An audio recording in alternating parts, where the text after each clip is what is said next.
Kasubdit Penmas Polda Metro Jaya AKBP Reonald Simanjuntak membenarkan istri dari diplomat muda Kementerian Luar Negeri yang tewas di kamar indekosnya, Arya Daru Pangayunan, sempat menelpon penjaga indekos sebanyak 3 kali. Awalnya istri Arya sempat menghubungi nomor lama penjaga indekos untuk meminta bantuan dicarikan keberadaan suaminya. Namun nomor tersebut sudah tidak aktif lagi. Istri Arya kemudian menghubungi penjaga indekos di nomor barunya. Saat itu nomor penjaga indekos sudah aktif dan dapat dihubungi. Setelah melakukan panggilan telepon, istri dari Arya kembali menghubungi nomor penjaga indekos pada Selasa pagi untuk menanyakan kabar keberadaan suaminya. Setelah istri Arya menelpon untuk mencari keberadaan suaminya, penjaga indekos lantas bolak-balik di depan kamar Arya untuk mengecek situasi.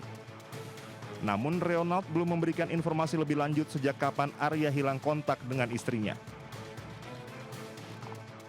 3 kali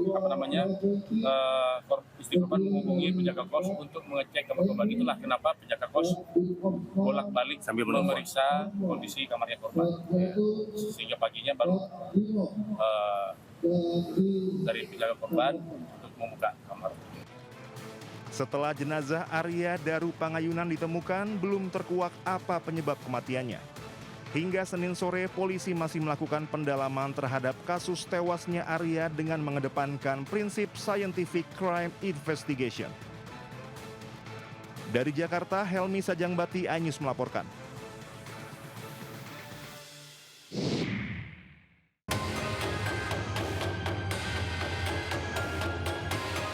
Polisi dari Polres Cimahi bergerak menuju lokasi pembuatan uang palsu di kawasan Padalarang, Kabupaten Bandung Barat.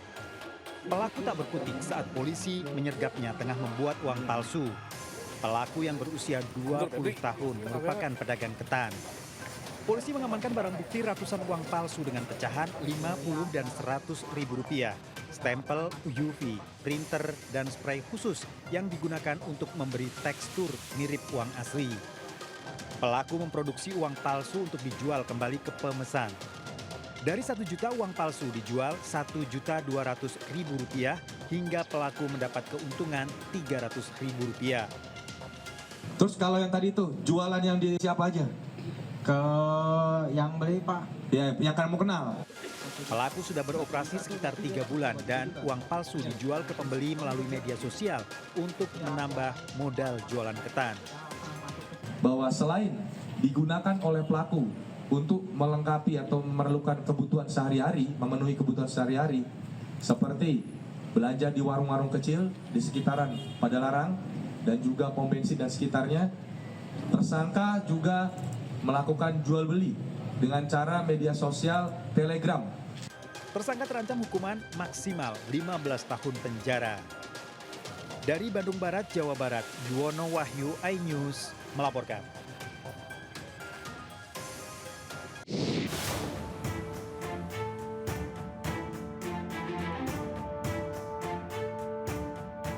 Aksi komplotan pencuri sepeda motor terekam kamera pengawas di Jalan Jelambar Utama 8, Grogol, Petamburan, Jakarta Barat. Nekat, pasalnya aksi 2 orang pelaku curanmor terjadi siang hari di pemukiman padat penduduk. Bak sekali mendayung 2-3 pulau terlampaui, para pelaku memanfaatkan kondisi gang yang sempit hingga berhasil gasak 2 motor sekaligus milik warga. Dalam rekaman CCTV, seorang pelaku terlihat keluar rumah, disusul pelaku lain membawa motor curian. Dalam aksinya ini, korban tengah beristirahat sempat dikunci dalam rumah. Sementara pelaku yang lebih dulu keluar turut menggondol motor warga lain yang terparkir depan rumah. Awal kejadian saya di dalam, dikunci dari luar. Motor saya taruh di sini. Saya nggak tahu lewat mana, tiba-tiba udah dari dalam aja, di dalam CCTV. Dari tetangga katanya ngelihat, katanya dia masuk sini CCTV-nya. Dia juga hilang motornya 1. Berbekal rekaman CCTV, korban telah melaporkan pencurian motor tersebut. Kasusnya tengah ditangani Polsek Grogol, Petamburan, Jakarta Barat. Di Jakarta, Miftol Gani melaporkan.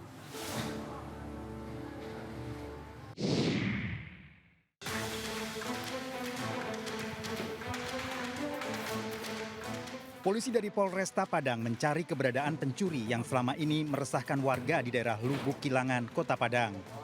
Pelaku digerebek di rumahnya yang letaknya tersembunyi dari permukiman warga di daerah Karang Putih, Lubuk Kilangan. Pelaku awalnya tak mengakui saat ditangkap polisi.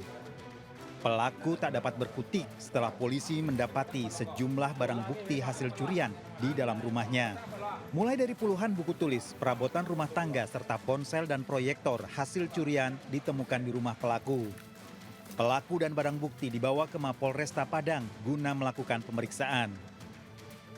Yang merupakan salah seorang residivis di pidana narkoba. Kemudian kita lakukan pendalaman, kita lakukan penangkapan terhadap yang bersangkutan bahwa benar yang bersangkutan telah beberapa kali membongkar sekolah yang berada di Lubuk Kilangan. Tersangka mengakui telah beraksi di 18 tempat di Lubuk Kilangan melakukan pencurian dengan modus membobol sejumlah sekolah dan rumah warga. Tersangka terancam hukuman di atas 7 tahun penjara. Dari Kota Padang, Sumatera Barat, Budi Sunandar, iNews melaporkan.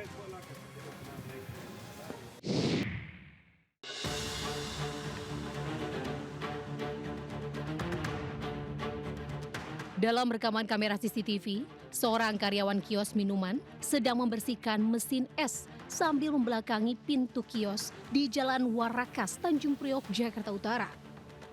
Saat lengah, seorang bocah nekat mendekati meja dan mengambil sebuah ponsel milik korban. Beruntung, korban mengetahui aksi bocah tersebut dan langsung mengamankan ponselnya.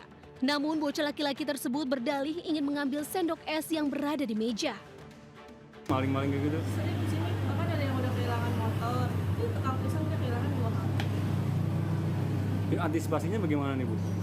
Ya, Pasang CCTV? pasang CCTV harusnya juga kalau malam harus ada polisi gitu ya yang patroli. Karena di sini rawan gitu.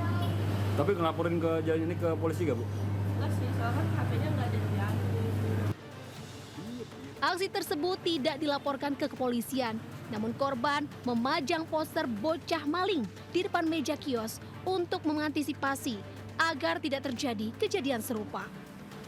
Dari Jakarta, Sofian Firdaus melaporkan.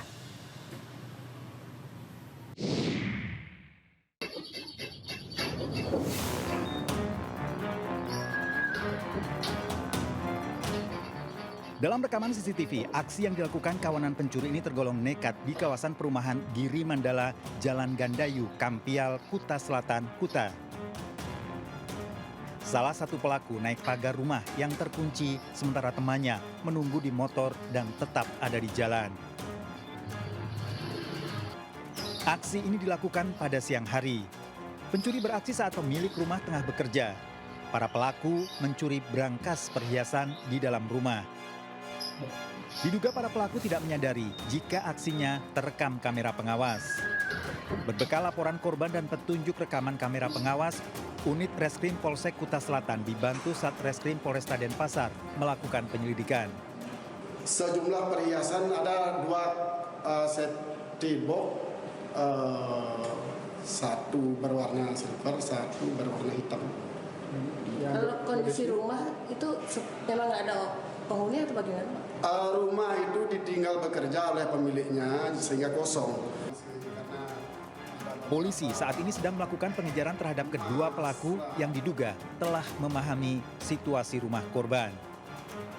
Dari Denpasar, Bali, Indira Ari, iNews melaporkan.